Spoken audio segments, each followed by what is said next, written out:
¿Quién soy yo? ¿Quién es uno? Uno es su historia, los momentos que componen un relato, como si fueran fotos de un álbum. Pero si esto fuera una mentira, si hubiéramos empezado desde un punto de partida falso, ¿seguiríamos siendo los mismos? ¿Qué ocurre con el tiempo que uno pasó sin saber realmente quién era? ¿Se puede recuperar?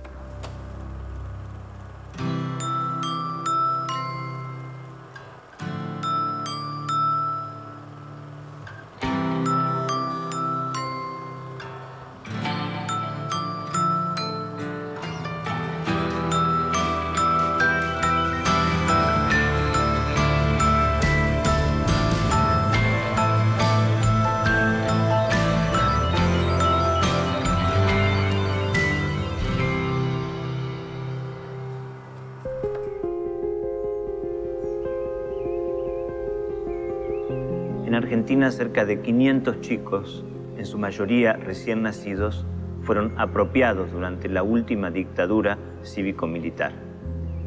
Sus padres fueron desaparecidos o asesinados, pero sus abuelas nunca dejaron de buscarlos.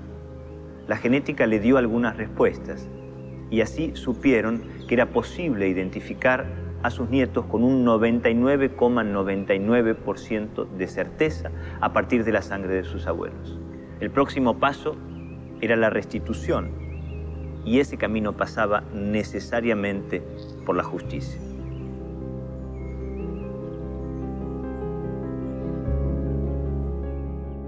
Nosotros empezamos por buscar a los máximos responsables, porque Videla, Macera, Agosti, algunos ya se habían muerto, Vignone, todos. Y vamos bajando en la escala de responsabilidades. Faltaban los civiles. Civiles cómplices como Martínez de Oz, por ejemplo. Los jueces.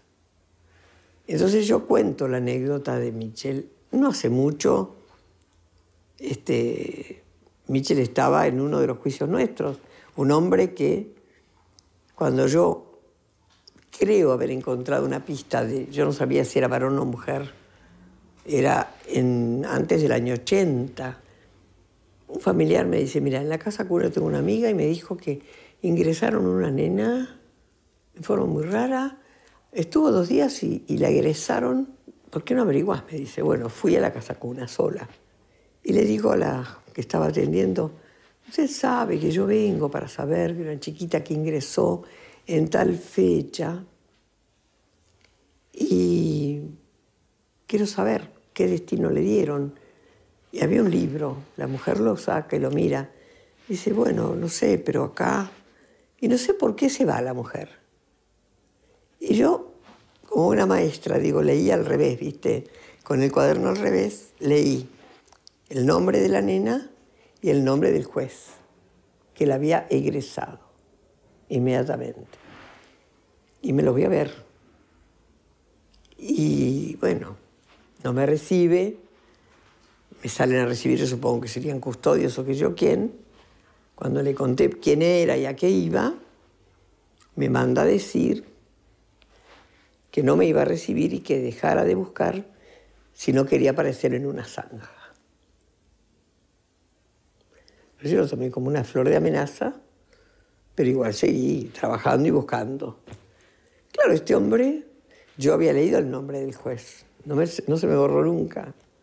Después aparece él siendo juez de la democracia.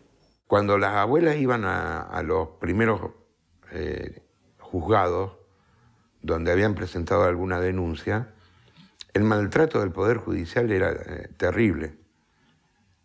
Al principio te prestaban la cara y después no hacían nada, nunca hicieron nada. A mí un juez me dijo, porque yo pensaba que mi hijo podía ser el chico que tenía Bianco, el médico que actuaba en Campo de Mayo. Y yo le digo, doctor, Bianco está en Paraguay. Tenemos el domicilio, dónde trabaja, todo. ¿Cuándo va a ir a pedir la extradición de Bianco? Y me mira y me contesta.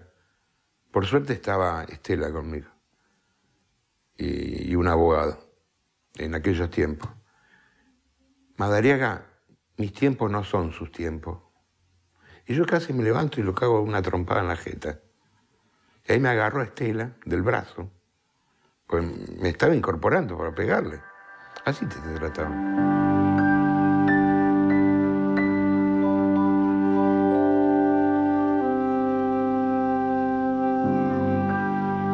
En democracia, las políticas de derechos humanos fueron variando a través de los años y de los diferentes gobiernos.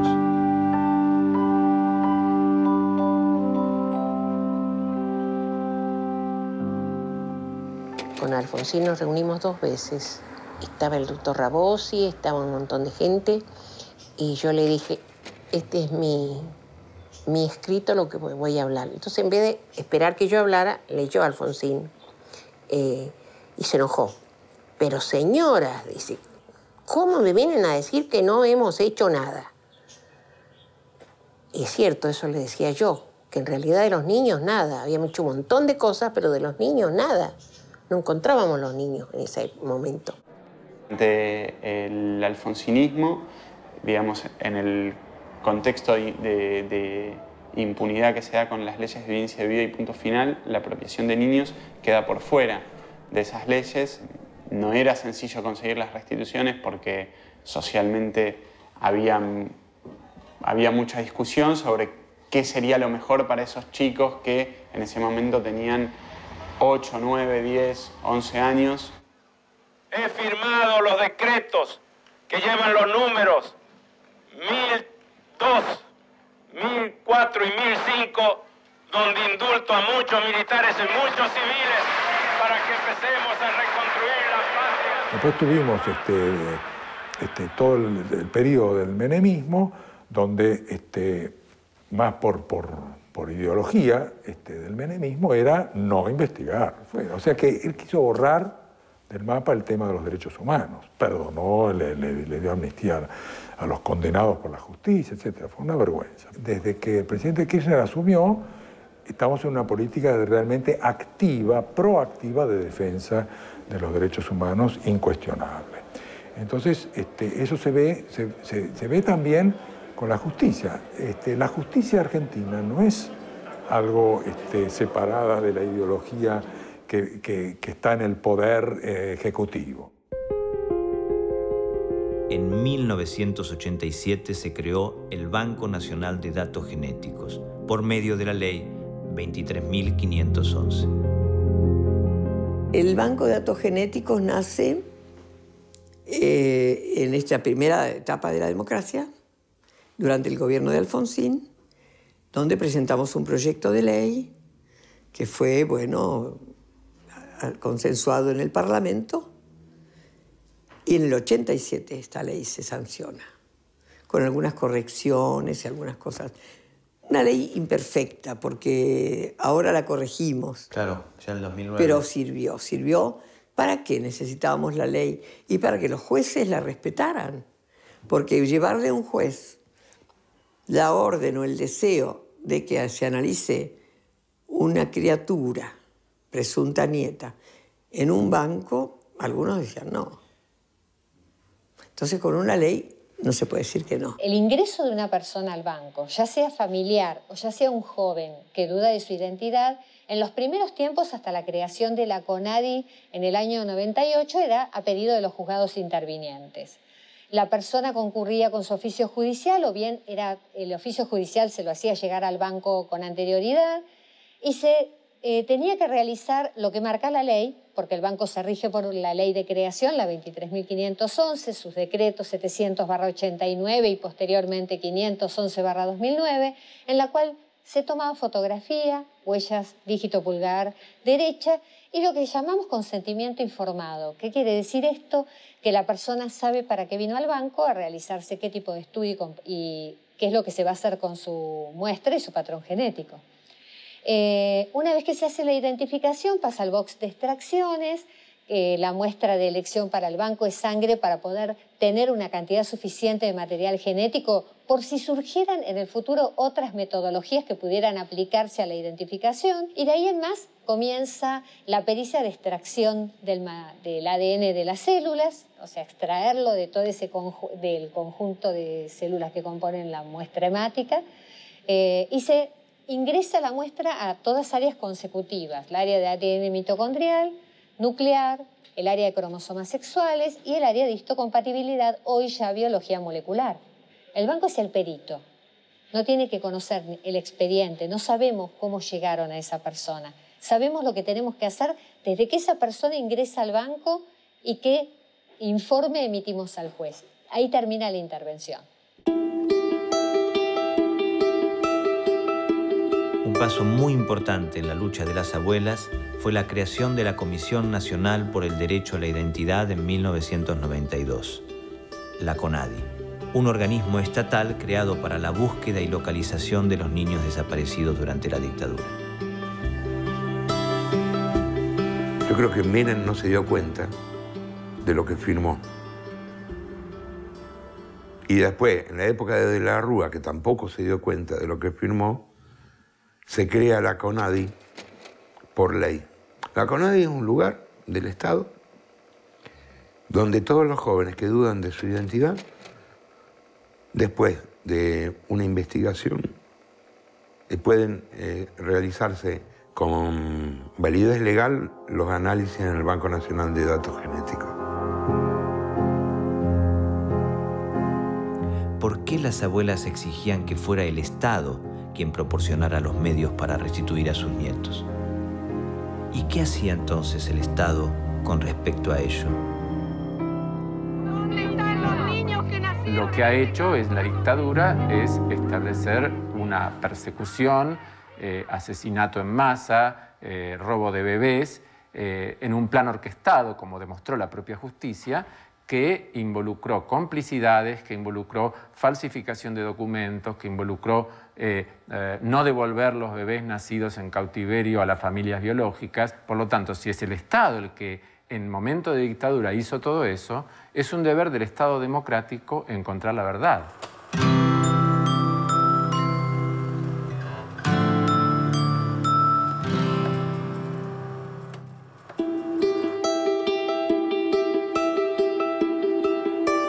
¿Quién soy? ¿De dónde vienen mis recuerdos? Caras, manos que se mueven, abrazos, una habitación, las vueltas en una calecita, un color. Son recuerdos lejanos, desdibujados, pero que están en mí. ¿Qué pasaría si me los quitaran? ¿Seguiría siendo yo mismo?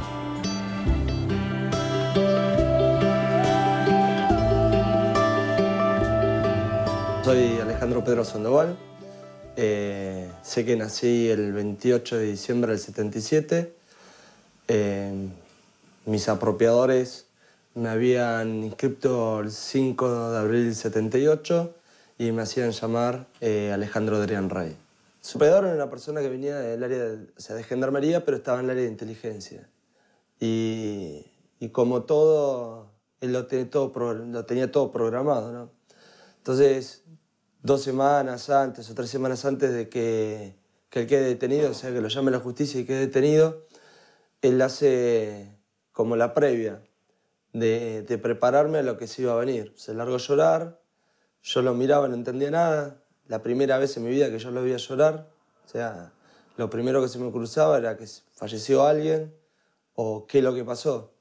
Entonces, cuando yo logro calmarlo, que deje de llorar, él me agarra y me dice, pidiéndome disculpas, me dice que yo soy adoptado e hijo de desaparecidos. En 1987, durante un juicio de apropiación, un juez mencionó por primera vez la palabra identidad.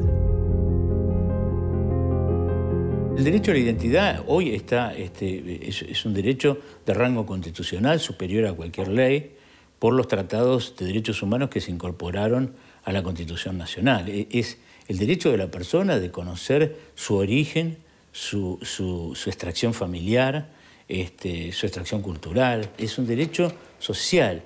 No es que yo pueda decir, yo no quiero que conozcan mi identidad. No se puede decir eso, es decir, porque es un derecho social. Es lo mismo que yo no puedo decir, bueno, yo quiero disponer de mi vida. No, hay bienes que son indisponibles, ¿no? Y que tienen protección al más alto rango legal, que es el rango constitucional. La Convención Internacional sobre los Derechos del Niño se reunió en Nueva York en 1989. Los artículos 7 y 8 de la Declaración, conocidos como las cláusulas argentinas, establecían que el niño tenía derecho desde su nacimiento a un nombre, una nacionalidad y a conocer a sus padres en la medida de lo posible. Además, declaraban que era deber del Estado la preservación de su identidad. Y en el caso de que un niño fuera privado de ella, el Estado debía restituirla.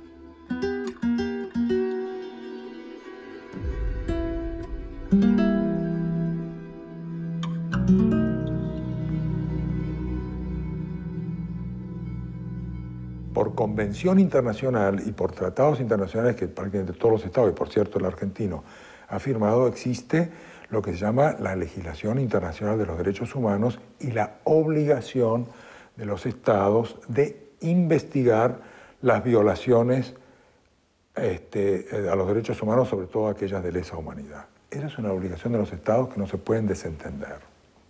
O sea que no es simplemente el respetar los derechos humanos, el no ponerse a torturar gente o a desaparecer gente.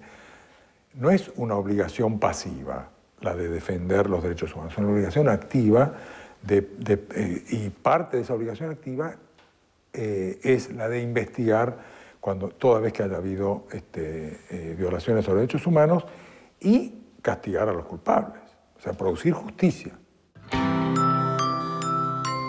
Si un día descubrimos que nuestra identidad está construida en base a una información falsa, ¿podemos decidir que no queremos saber quiénes somos realmente? ¿Tenemos derecho a eso?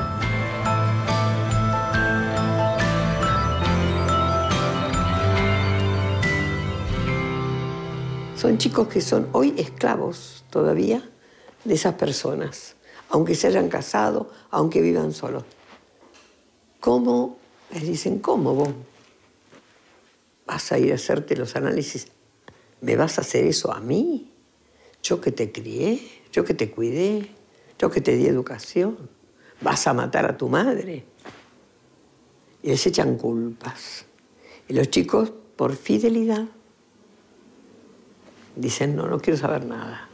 Voy a hacer trampa, voy a hacer que no se sepa. El tema de las culpas que uno empieza a acarrear, que era sentirme responsable de la detención de la persona que yo pensaba que era mi viejo. Y a su vez también sobre la persona que pensaba también que era mi mamá, o sea, sobre mis apropiadores. Cuando va a pasar lo del allanamiento, me llama mi apropiador a mi casa, me pide que lo vaya a visitar.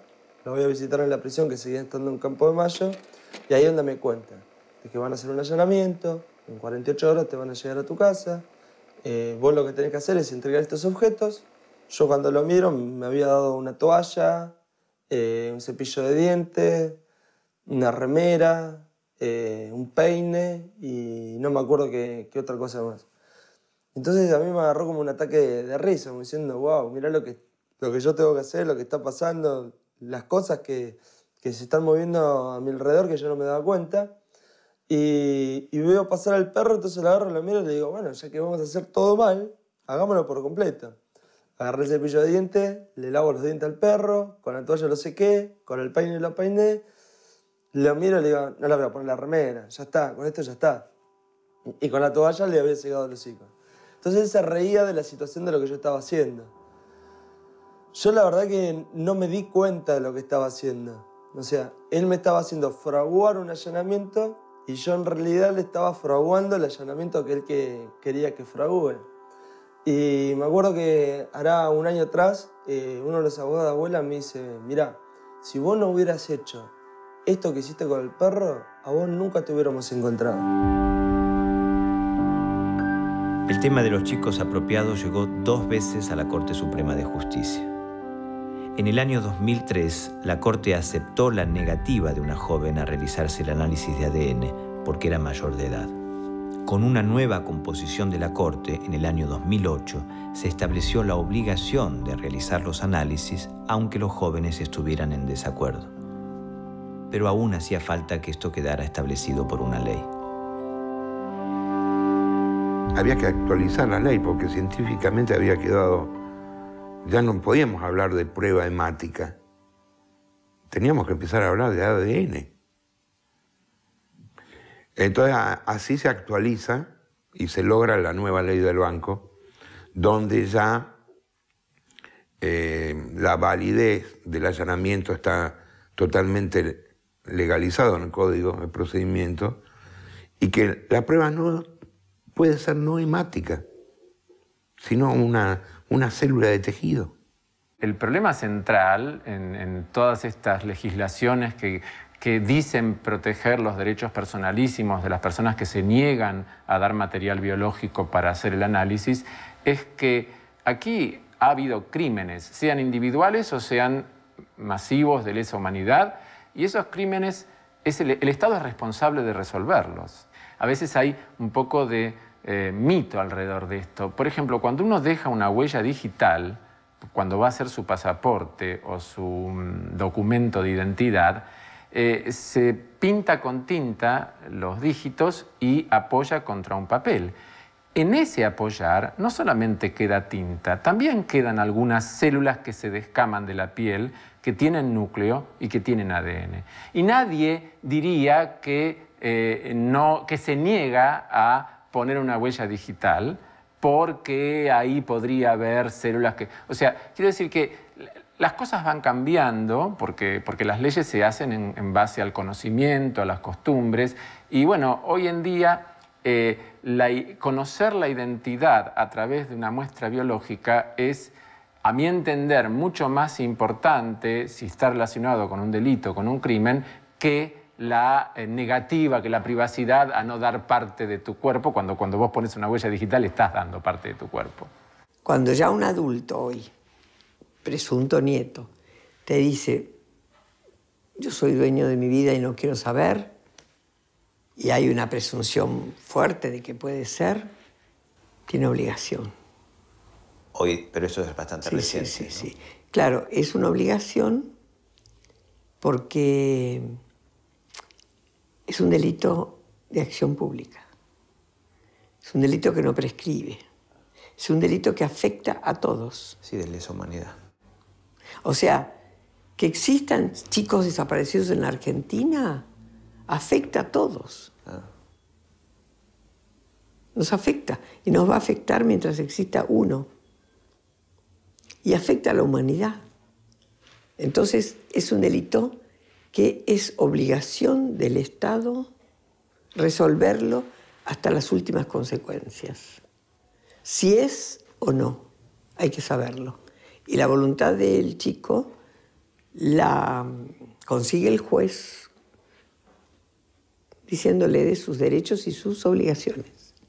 Tiene derechos a saber, a tener su verdadera identidad y obligación ciudadana de no transgredir la ley que como adulto lo obliga, porque la prueba la lleva en su sangre, la prueba del delito la tiene en su sangre.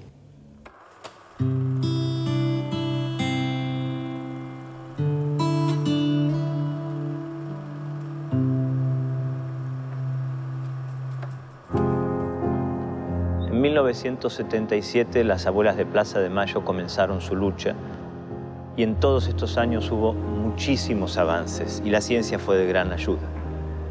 La identidad es hoy un derecho humano reconocido en nuestra Constitución, pero la búsqueda continúa. Todavía hay más de 400 jóvenes que viven sin saber realmente quiénes son y sus familias lo siguen buscando.